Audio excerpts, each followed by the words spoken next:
All right, I'm having a rough time with this one this week. It's kind of dicey. This is like take 11. Let's see if I can do it. This is the first slide I ever showed you. And this illustrated COVID. The vertical light colored line there, that's the quick recession we had when COVID started and we shut the economy down. Everybody's like, oh my God. Uh, in order to try to keep the economy going, the horizontal thick white line there was a period of quantitative easing. And what that is that's a term that describes when the Federal Reserve reduces the Fed funds rate at which businesses borrow money to zero. And they also spent Treasury and Fed money purchasing mortgage backed securities and bonds that influence rates, consumer rates, and especially mortgage rates. That was a period of time when rates were in the twos and threes. And you can see as they stopped doing that, rates naturally went up, way up. But what happened on Friday is very similar to that. On Friday, there was an announcement that not the Fed, not the Treasury, but Fannie Mae and Freddie Mac, those institutions, those government sponsored entities, will be purchasing about $200 billion in mortgage backed securities. This announcement was long awaited by some, myself included. It sent the market into a bond rally because as that happens, rates are going to come down. So they created a market and induced the market to also purchase now before rates come down. The bonds hold their value when that happens. So it was great. Friday afternoon, I sent an email that's probably still in your spam folder. I was so excited. And then, the other shoe dropped on Sunday. On Sunday, Fed Chair Jerome Powell announced a Department of Justice criminal investigation relative to the Federal Reserve building renovations, the cost, and the timeline of them. Powell called it specifically a political tactic because the administration is not pleased with the manner and pace at which they are bringing rates down. We know the last, not the last time, but the three before that, when they dropped the Fed funds rate, 30-year fixed went up. So the one way to get around that is to purchase those mortgage-backed securities. And this is actually, there's good news in here somewhere, trust me. The market whiplashed when Powell made this announcement because there was a fear that the Fed is not an independent body, but influenceable by the administration. So a little, what are we going to do here in the market? But we didn't lose everything. Here's where we are today. It's Monday afternoon late. 30-year fixed, just under 6 at 5.99 with no discount. There's no discount buying this down. We are in the fives. FHA, VA, USDA, all in the middle fives with no buy down. So we're still in a better place.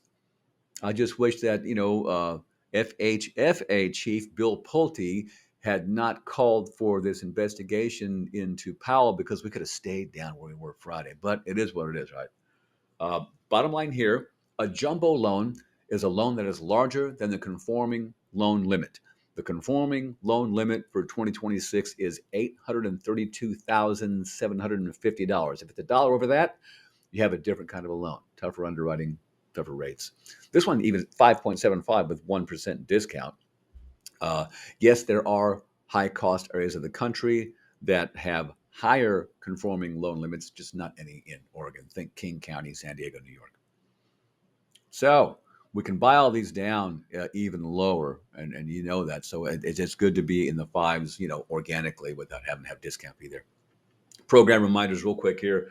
Never any lender fees on my VA loans. They do go up to $1.5 million in loan amount. If you have someone who has a second job or their only job involves cash tips and those tips are not claimed on income taxes, I got a loan for it. We use bank statements to show the cash deposits, take a portion of those and add those to the income that we can use.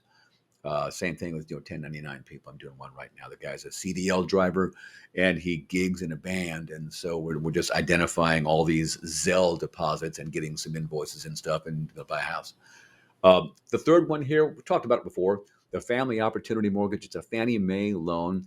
A relative, mom, dad, sister, brother, kid, grandfather, grandson, or daughter, can buy a home for another relative who is not even on that loan, but the buyer still gets owner occupied terms, which means super low down payments and the best rates available. It's not like buying a second home or investment property. So there we go. And then on today's topics and last week's too, I got to get that appraisal ordered quickly in this process to keep our timelines in shape. I have had agents, none of you that I can tell anyway, have a protracted inspection period that goes on. So they don't let me order the appraisal. Don't want to waste money on the appraisal if the inspection kills the deal. So I'm sitting there on pins and needles.